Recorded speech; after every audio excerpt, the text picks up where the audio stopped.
Hi, we're going to talk about ANOVA, and I want to talk about the flowchart that's posted there. You don't have to use this, but this might be a good guide to make sure that you're getting everything that you need for a problem.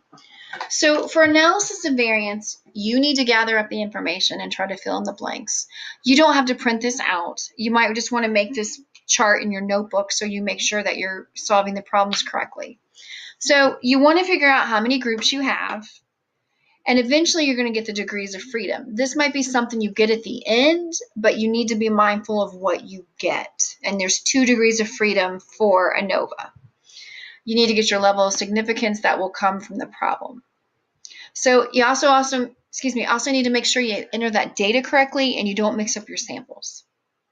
So the next step is you need to determine your hypotheses for the problem. Again, you're going to have a null and an alternative. And in the ANOVA videos in the PowerPoint, you can see what those hypotheses should be. So you put the information in the website or the calculator, and then you'll get the F-test statistic and the p-value.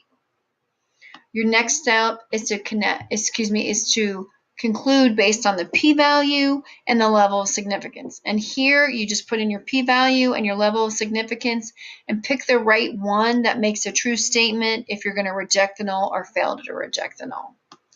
And then your final thing is you're going to make the proper conclusion using your original claim. Remember to see what your original claim is and whether it's true or false. And always put that level of significance into your conclusion.